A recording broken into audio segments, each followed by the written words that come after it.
అందరికీ నమస్కారం. నిన్నటి రోజున ఆంధ్రప్రదేశ్ అసెంబ్లీలో రాష్ట్ర ఆర్థిక శాఖ మంత్రులు శ్రీ వయ్యాబుల కేశవ్ గారు ఈ రాష్ట్ర బడ్జెట్ను ప్రవేశపెట్టడం జరిగింది. ఈ బడ్జెట్ను చూస్తూ ఉంటే బౌండరీలు దాటని కేటాయింపు అంకెలతో సూపర్ 6 సాధిస్తారా, ఈ ప్రభుత్వం సూపర్ 6 సాధిస్తుందా అనే అనుమానాలు కలగక మానవు. ఎందుకొరకంటే రాష్ట్ర ఎన్నికల ప్రచారంలో మేనిఫెస్టోలోనూ ప్రస్తుతం ఉన్నటువంటి కూటమి ప్రభుత్వం అధికారంలోకి రావటం కోసం అలవి కాని హామీలను ఇచ్చి ఈ రోజున ఆ హామీలను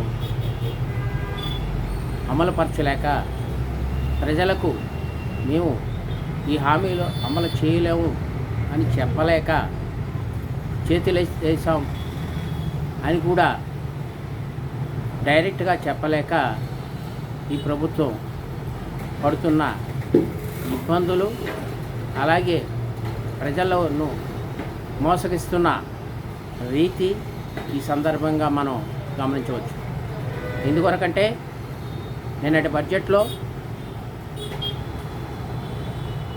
తల్లికి వందనం కానివ్వండి, నిరుద్యోగ భృతి కానివ్వండి, రైతు సాయం కానివ్వండి, ఈ పథకాలకు వారు సూపర్ 6లో ఇచ్చిన హామీలు వాటికి కేటాయింపులు చూస్తూ ఉంటే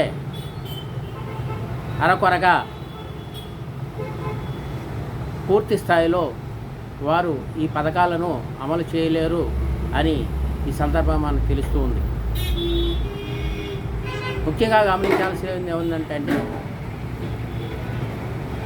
ఈ రాష్ట్ర ప్రభుత్వం ఇచ్చిన హామీలను ఏ ఒక్కటి కూడా పరిపూర్ణంగా ఇప్పటి వరకు ప్రారంభించిన దాఖలాలు కనిపించట్లేదు. ఉచిత గ్యాసు ఎవరికి ఇచ్చారు, ఎక్కడిచ్చారు, ఎప్పుడు ఇచ్చారు ఏమి కనిపించట్లా. ఉచిత బస్సు కనిపించట్లా. తల్లికి వందనం ఇంకా మొదలుపెట్టలా. నిరుద్యోగ భృతి మొదలుపెట్టలా. రైతు సాయం మొదలుపెట్టలా. ఇలా అనేక హామీలతో ప్రజలను మోసగించి అధికారంలోకి వచ్చినటువంటి ఈ కూటమి ప్రభుత్వం ప్రజలను ఇంకా మాయ చేయాలి అనే ధ్యాసతోటే ముందుకెళ్తున్నట్టుగా ఈ బడ్జెట్ని చూస్తే మనకు అర్థమవుతుంది. యాతావాత చూస్తే కేటాయింపులు బౌండరీలు దాటని స్థాయిలో కేటాయింపులు లేకుండా సూపర్ 6 సాధించాలి అనే అభిప్రాయంతో ఈ ప్రభుత్వం ముందుకెళ్తున్నట్టుగా కనపడుతుంది. ఇది సాధ్యం కాని పని.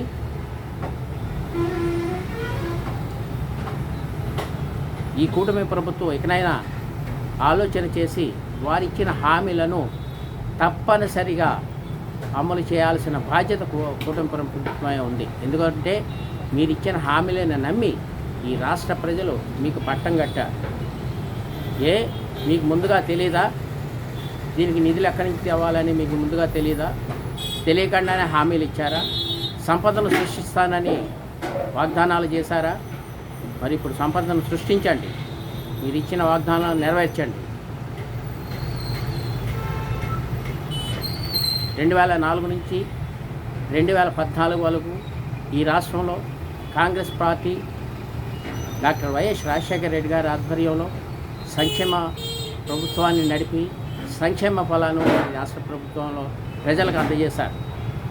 దానికి ఉదాహరణ ఆరోగ్యశ్రీ కానివ్వండి, ఫీజు రియంబర్స్మెంట్ కానివ్వండి, పనికి ఆహార పథకం కానివ్వండి, అలాగే అనేక నీటి ప్రాజెక్టులు చేపట్టడం ద్వారా కూడా రైతుకు సహాయపడటం కానీ, రుణమాఫీ చేయటంలో కానీ, ఇవన్నీ కూడా ఈ రోజుకి కూడా ఆనాటి కాంగ్రెస్ గవర్నమెంట్ యొక్క సంక్షేమ పథకాలను ప్రజలు తమ మనసుల్లో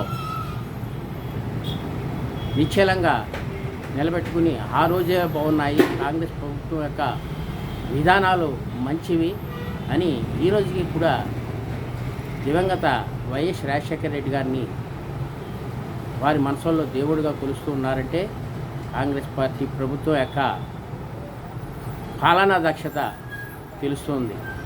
కాబట్టి ఇప్పుడున్న కూటమి ప్రభుత్వం ఇకనైనాను ప్రజలకు ఇచ్చిన హామీలను నెరవేర్చే దిశలో ఆలోచన చేసి సంపదను సృష్టించి మీ హామీలను నిలబెట్టుకోవాలని ఈ సందర్భంగా డిమాండ్ చేస్తున్నాం. నమస్కారం.